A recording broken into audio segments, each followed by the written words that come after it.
तो फिल्म की शुरुआत होती है 13 मई 2022 से, जहां पर हम एक काफी बड़ी कंपनी के मैनेजर माइल्स को देखते हैं, जो अपने 5 दोस्तों के पास एक खास किस्म का पजल बॉक्स भेजता है। जैसे ही उन लोगों को ये पजल बॉक्स मिलता है, वो इसकी पजल को हल करके आखिरकार इस बॉक्स को खोल लेते हैं, जिसमें उन सभी को एक कार्ड मिलता है, जो दरअसल माइल्स ने उन सबको अपने पास ग्रीस यानी यूनान आने के लिए भेजा था। यानी ये एक किस्म का इन्विटेशन कार्ड था, एक दावतनामा। साथ ही कार्ड में माइल्स ने ये भी लिखा था कि जब तुम सब लोग आ जाओगे तो मैं तुम्हारे साथ एक गेम खेलूंगा, जिसका नाम है मर्डर मिस्ट्री। इसके बाद हम देखते हैं एक बूढ़े आदमी को, जो एक काफी होशियार डिटेक्टिव था। उससे भी माइल्स की तरफ से बिल्कुल वैसा ही पजल बॉक्स मिलता है। उसके अंदर जो कार्ड था वो भी, जो दरअसल एक पार्टी का था और इन्हें हर सूरत आना था। जिसके बाद फिर अगले सीन में उसके सारे साथी ग्रीस इन यूनान आ ही जाते हैं, जहाँ माइल्स ने उन्हें बुलाया था। अब जो माइल की दोस्त थी फैशन डिजाइनर, वो अपने साथ अपनी साथी को भी लाई थी, जबकि उसका दोस्त यूट्यूबर अपने दोस्त को साथ लाया था। इन 5 लोगों में कंपनी की पुरानी वर्कर भी जा रही थी, जिसका नाम एंडी था। उसे देखकर सारे लोग काफी हैरान रह जाते हैं, क्योंकि एक झगड़े की वजह से माइल्स ने सालों पहले इसे अपनी कंपनी से निकाल दिया था। अब माइल्स ने उन सबके लिए एक शिप भेजी थी, जो इन सबको माइल्स के खूबसूरत आइलैंड पर ले जाएगी, जिस आइलैंड का नाम ग्लास ऑनियन है। जिसके बाद आखिरकार ये उस आइलैंड पर पहुंच ही जाते हैं, जो नजारा बहुत ही खूबसूरत था। माइल्स फिर इन सभी से मिलता है और पूरा आइलैंड दिखाता है, जो देखने के बाद सब लोग अपने अपने कमरे में चले जाते हैं आराम करने के लिए। अब माइल्स फिर डिटेक्टिव को अपने ऑफिस में लेकर जाता है और पूछता है कि आप यहाँ क्या कर रहे हैं, क्योंकि मैंने तो आपको नहीं बुलाया, आपको तो मैंने कोई दावतनामा नहीं भेजा। जिस पर डिटेक्टिव उसे वही कार्ड दिखाते हुए कहता है कि ये मुझे उसी पजल बॉक्स के अंदर से मिला था, जो तुमने मुझे भिजवाया था। तो अगर तुमने मुझे यहाँ नहीं बुलाया, तो हो सकता है कि तुम्हारे किसी दोस्त ने पजल बॉक्स को दोबारा से सेट करके मेरे पास भेज दिया हो, जो शायद उन्होंने शरारत मजाक में किया होगा। जो सुनकर माइल्स कहते हैं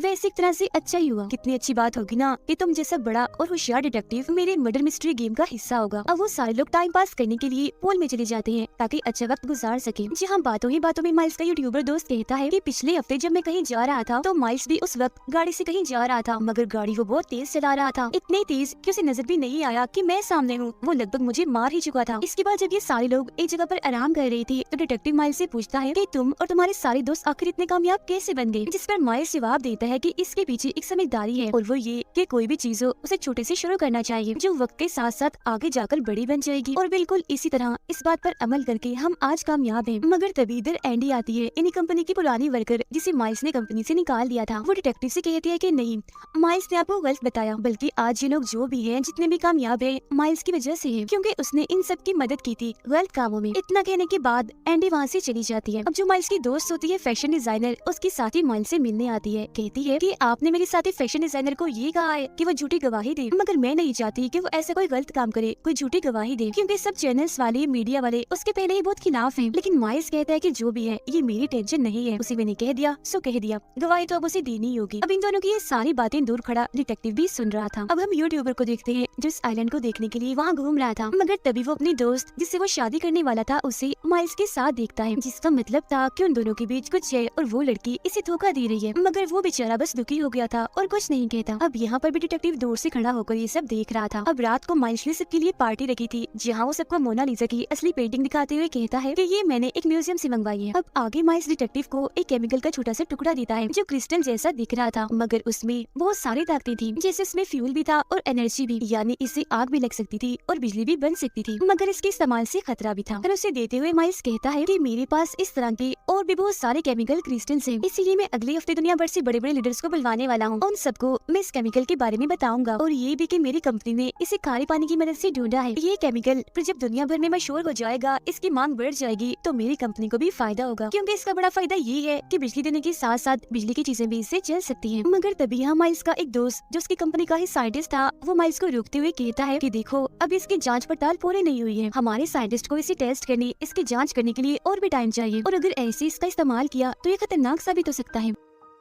जिस पर माइल्स उसे कहता है कि कुछ नहीं होगा, हौसला रखो, शायद तुम ये नहीं जानते कि इस वक्त ये पूरा आइलैंड इसी केमिकल पर ही चल रहा है। फिर अब जब ये लोग खाने के टेबल पर एक साथ बैठी थी, तो माइल्स इन्हें कहता है कि अभी तुम सबको मर्डर मिस्ट्री नाम की एक गेम खेलनी होगी, जिसके बारे में मैं तुम्हें बता ही चुका हूँ। गेम को यूं है कि इसमें मेरा झूठ मूठ का कत्ल होगा और तुम में से कोई खूनी होगा, जिसके बारे में तुम्हें पता लगवाना होगा, इन्हें खूनी को ढूंढना होगा। अब डिटेक्टिव वहीं बैठा बैठा फौरन बता देता है कि मेरे हिसाब से खूनी फैशन डिजाइनर होगी, मगर ये चीज माइल्स को पसंद नहीं आती, इसीलिए वो डिटेक्टिव को अकेले में बुलाकर कर कहता है कि अपना मुंह खोलने की क्या जरूरत थी, तुमने गेम शुरू होने से पहले ही सारा मजा किरकिरा कर दिया। जिस पर डिटेक्टिव कहते हैं कि मैंने तो ये बात वैसे ही कर दी, वरना तो यहाँ आने वाले हर एक इंसान के पास तुम्हें मारने के लिए कोई ना कोई वजह है और हो सकता है कि मजाक मजाक में तुम्हारी जान को खतरा हो जाए। जो सुनकर हैरान होते हुए माइल्स पूछता है कि ये सब मेरे दोस्त हैं, मेरे साथी हैं, मेरी कंपनी के लिए काम करते हैं, तो फिर भला ये मुझे क्यों मारेंगे। जिस पर डिटेक्टिव कहते हैं तो सुनो फिर, तुम्हारा जो साइंटिस्ट है वो तुमसे जरा कुछ नहीं है, क्योंकि उसके मना करने के बावजूद भी तुम उस केमिकल पर काम कर रहे हो। तुम्हारी दूसरी दोस्त जो पॉलिटिशियन है उसको तो तुमने धमकी दी थी कि अगर उसने इस केमिकल के प्रोजेक्ट को पास नहीं किया तो तुम इलेक्शन किसी और को जितवा दोगी। इसके अलावा तुम्हारी दोस्त फैशन डिजाइनर, हालांकि वो नहीं चाहती और ना ही उसकी साथी चाहती है, मगर फिर भी तुम उससे मीडिया के सामने झूठ बुलवा रहे हो। यूट्यूबर को ये बात पता चल गई है कि तुम्हारे और उसके दोस्त के बीच कुछ है और वो उसे धोखा दे रही है तुम्हारे साथ मिलकर। रही बात तुम्हारी पुरानी दोस्त एंडी की, तो उसकी तो तुम्हारे साथ पुरानी ही दुश्मनी है, जिसका मतलब है कि तुम्हारे ये सारे दोस्त किसी न किसी वजह से तुम्हारे दुश्मन भी हैं। अब माइल्स डिटेक्टिव को अपने दोस्तों की एक तस्वीर दिखाता है, जिस तस्वीर के नीचे एक रुमाल भी रखा था, जिस पर पेन की मदद से एक पूरा स्केच बनाया हुआ था, जो देखकर वो बताता है कि मेरी कंपनी को शुरू करने का आइडिया मैंने एक बार में बैठकर बनाया था, जिसका नाम ग्लास ऑनियन है और इसी के नाम पर मैंने अपने आइलैंड का भी नाम रखा और फिर उस सारे आइडिया, सारे प्लानिंग को मैंने रुमाल पर लिख लिया और ये वही रुमाल है जिसे मैंने आज तक संभाल के रखा हुआ है। उधर एंडी की यूट्यूबर के साथ बहस हो जाती है, इसीलिए वो यहाँ से चली जाती है, जिसके बाद माइल्स और डिटेक्टिव भी यहाँ आ जाते हैं। अब तभी यूट्यूबर का मोबाइल बजने लगता है, क्योंकि गूगल की तरफ से उसे बहुत सारे नोटिफिकेशंस पैगाम आ रहे थे, जो देख पहले तो वो काफी हैरान रह जाता है, मगर बाद में वो सारे नोटिफिकेशंस माइल को दिखाकर हंसने लगता है। नोटिफिकेशंस देखकर माइल्स एकदम दंग रह जाता है, उसके रंग उड़ गई थी। वो फौरन यूट्यूबर के गले लगकर उसे मुंह बंद रखने के लिए कहता है, जिसके बाद वो एक ऐलान करता है कि अब से मैं यूट्यूबर को अपनी कंपनी में एक बड़ी पोस्ट पर रख रहा हूँ, जहाँ ये काफी अच्छा कमा सकता है। जो सुनकर वो यूट्यूबर काफी खुश हो जाता है। अब यहाँ सवाल ये उठता है कि वो नोटिफिकेशंस क्या थी, जिस पर माइल्स इतना बदल गया कि यूट्यूबर को बड़ी पोस्ट दे दी, और वो डर क्यों गया था, यूट्यूबर को वो क्या छुपाने के लिए कह रहा था, इस बारे में हम आगे जानेंगे। अब यूट्यूबर इस वजह से खुश था, इसीलिए वो माइल्स का दिया हुआ जूस पीने लगता है, मगर तभी देखते ही देखते उसकी सांस अटक जाती है, फौरन मौके पर ही उसकी मौत हो जाती है। अब उसकी अचानक मौत की वजह से सभी काफी डर जाते हैं, मगर उनका शक एंडी पर जाता है, क्योंकि पार्टी होने से पहले ही वो गायब हो गई थी। माइल्स की नजर उस ग्लास पर जाती है जिसे यूट्यूबर ने जूस पिया था। वो देखता है कि ग्लास पर मेरा ही नाम लिखा हुआ है, माइल्स, जिसका मतलब ये है कि खोने मुझे मारना चाहता था, मगर वो मारा गया, यानी यूट्यूबर। अब हैरत वाली बात ये थी कि यूट्यूबर की गन और मोबाइल भी तब तक वहाँ से गायब हो चुके थे, और फिर तभी अचानक इस पूरे आइलैंड की लाइट चली जाती है। सब लोग काफी घबरा गए थे, इसीलिए इधर उधर भागने लगते हैं। अब तभी डिटेक्टिव बाहर आते हैं, जहाँ उन्हें एंडी मिलती है, जिसे भी वो यूट्यूबर की मौत के बारे में बता देते हैं। जो जान वो काफी हैरान परेशान रह जाती है उसकी अचानक मौत की वजह से, मगर तभी कोई अंधेरे से एंडी पर गोली चलाकर उसे भी मार देता है।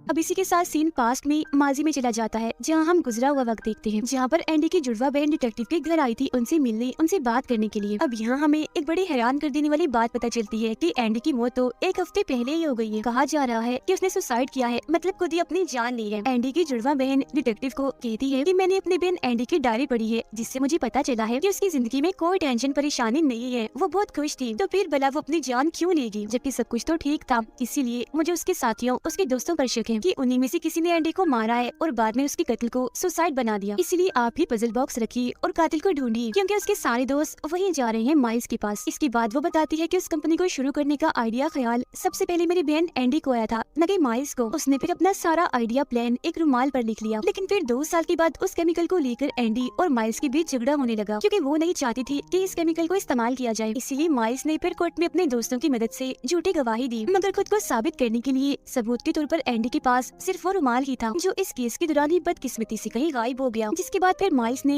बिल्कुल वैसे नकली रुमाल बनाया जैसा एंडी ने बनाया था, और बस इसी वजह से मेरी बहन इस केस को हार गई। मगर फिर एक दिन एंडी को वो असली रुमाल मिल ही गया, जिसकी की कॉपी बनाकर और असली रुमाल को इन्वेलप लिफाफे में डालकर उसकी तस्वीर बनाई, जिसे उसने माइल्स के अलावा अपने सारे दोस्तों के पास भेजा, ताकि ये बात साबित हो जाए कि ये आइडिया सबसे पहले एंडी का ही था। मगर फिर अगले ही दिन एंडी की मौत हो गई और वो असली रुमाल भी कहीं गायब हो गया। ये सारी बातें सुनकर डिटेक्टिव समझ जाते हैं कि जरूर एंडी के दोस्तों में से कोई उसका खूनी है। इसीलिए वो एंडी की बहन को कहती है कि मैं उसके कातिल को ढूंढूंगा, मगर तुम भी मेरे साथ माइल्स के आइलैंड पर चलोगी एंडी बनकर, ताकि तुम वहाँ आए हर एक इंसान की जासूसी कर सको और सारी जासूसी करके जानकारी मुझे ला कर दो। जिसके बाद एंडी की बहन एंडी बनकर डिटेक्टिव के साथ उस आइलैंड पर आ गई। जासूसी करते हुए वो साइंटिस्ट और पॉलिटिशियन की बातें सुन लेती है। साइंटिस्ट बताता है कि जब उस केमिकल को इस्तेमाल किया जाता है तो उसमें से जहरीली गैस निकलती है, जो इंसानों के लिए काफी खतरनाक है। जिस पर पॉलिटिशियन कहती है कि मैंने इस केमिकल के प्रोजेक्ट पर मंजूरी नहीं देनी थी, मैं बिल्कुल भी राजी नहीं थी, मगर माइल्स की काफी कहने पर मुझे इस केमिकल को इस्तेमाल करने की मंजूरी देनी ही पड़ी, क्योंकि अगर ये प्रोजेक्ट रुक गया माइल्स किसी और को ले आएगा मेरी जगह, जिससे मैं बर्बाद हो जाऊंगी। फैशन डिजाइनर की जासूसी करते हुए एंडी की बहन को पता चलता है कि दरअसल माइल्स फैशन डिजाइनर को पैसे देने वाला था ताकि वो ये झूठी गवाही दे कि ये कंपनी इसे बनाने का आइडिया माइल्स का है, न कि एंडी का। यूट्यूबर के बारे में उसे पता चलता है कि उसने जानबूझकर अपने दोस्त और माइल्स के बीच ताल्लुक बनवाया ताकि अपने दोस्त के जरिए वो माइल्स की कंपनी में बड़ी पोस्ट पर आ जाए, जिसका मतलब था कि यहाँ पर हर कोई माइल्स का साथ इसीलिए दे रहा था क्योंकि ऐसा करने से उन सब का भी कोई न कोई फायदा था। अब जब एंडी की बहन सबकी जासूसी करने के बाद डिटेक्टिव के पास जा रही थी माइल्स की सच्चाई बताने, तो तभी उसके पास पॉलिटिशियंस और यूट्यूबर आते हैं, जहाँ पर पॉलिटिशियन जो से एंडी ही समझ रही थी कहती है, सुनो एंडी, तुम हम सबसे नाराज क्यों हो? जब तुमने एनवेलप की तस्वीर भेजी थी तो मैं और साइंटिस्ट तुम्हारे घर आए थे, जहाँ पर यूट्यूबर पहले से ही मौजूद था। दरवाजा वो बजा रहा था मगर अंदर से किसी ने भी दरवाजा नहीं खोला, और तो हमारे जाने के बाद फैशन डिजाइनर भी तुम्हारे घर आई थी मगर तब भी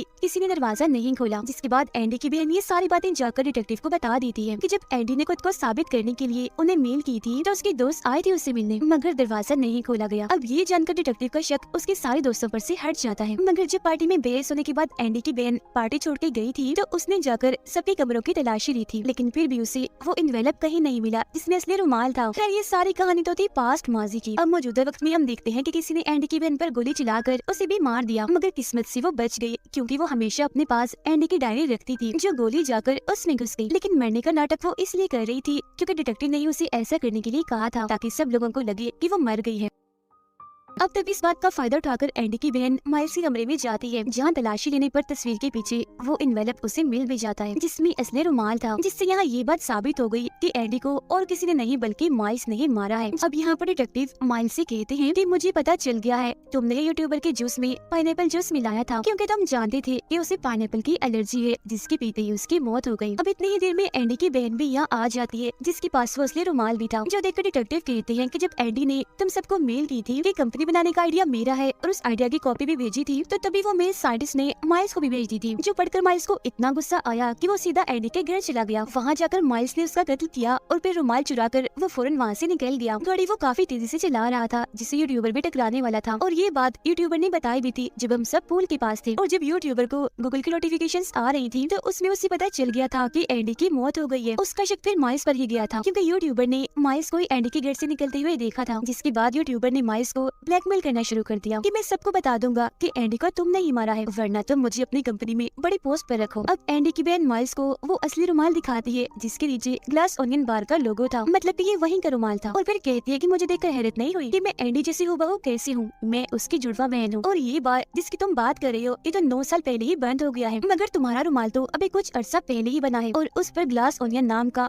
कोई लोगो भी नहीं है, तो तुम्हारा रुमाल नकली है और ये असली है। मगर तभी माइल्स एंडी के उस रुमाल को जला देता है और कहता है कि बेशक तुम्हें मेरे बारे में सब कुछ पता चल गया है, मगर अफसोस तुम्हारे पास मेरे खिलाफ कोई भी सबूत नहीं है कि ये सब मैंने किया, ये एंडी को मैंने ही मारा है। अब हालांकि वो सारे लोग माइल्स की सच्चाई भी जान गए थे, मगर इसके बावजूद भी वो उसका साथ देने का फैसला करते हैं और उसके खिलाफ गवाही देने से मना करते हैं क्योंकि माइल्स के खिलाफ जाने में उनका नुकसान है। इस वजह से एंडी की बहन अभी दुखी हो ही रही थी कि तभी डिटेक्टिव उसे चुपके से बताते हैं कि अगर माइल्स को बर्बाद करना है तो एक ही तरीका है, यहाँ रखी इसकी सारी कीमती चीजों को तोड़ देते हैं, बर्बाद कर देते हैं, जहाँ बाद में जब माइल्स के पास कुछ रहेगा ही नहीं तो उसके दोस्त उसके खिलाफ हो जाएंगे। अब जाते हुए डिटेक्टिव उसके हाथ में उस केमिकल का वो छोटा सा टुकड़ा रख देते हैं जो खुद उन्हें माइल्स ने दिया था, जिसके बाद एंडी की बहन वहाँ रखी हर एक चीज को तोड़ने लगती है और फिर वहाँ आग भी लगा देती है। मगर ये देखकर अभी भी माइल्स नॉर्मल था, उसे लग रहा था कि कुछ नहीं हुआ, सब ठीक है। मगर फिर तभी एंडी की बहन माइल्स को वो केमिकल का छोटा सा टुकड़ा दिखाती है, जो देखकर माइल्स समेत सारे लोग काफी डर जाते हैं, काफी घबरा गए थे क्योंकि ये टुकड़ा फ्यूल और एनर्जी से भरा हुआ है। और फिर जैसे वो उस टुकड़े को आग में डालती है वहाँ काफी बड़ा धमाका हो जाता है, जिससे वो पूरी ही जगह जलने लगती है, तहस नहस हो जाती है। बाहर बैठे हुए डिटेक्टिव ये सब कुछ देख रही थी और काफी इंजॉय कर रही थी माइल्स की बर्बादी देखकर। अब इससे पहले कि वो लोग जलकर मर जाते सारे लोग बाहर आ जाते हैं, जहाँ एंडी की बहन माइल्स को कहती है लूजर, तुम हार गए, तुम्हारे पास कुछ नहीं बचा। अब माइल्स को बर्बाद देखकर उसके सारे दोस्त भी उसके खिलाफ गवाही देने के लिए मान जाते हैं, यानी कि एंडी और यूट्यूबर को माइल्स नहीं मारा था, क्योंकि बुराई और लालच का अंजाम बुरा ही होता है। और इसी के साथ ये फिल्म इधर ही खत्म हो जाती है।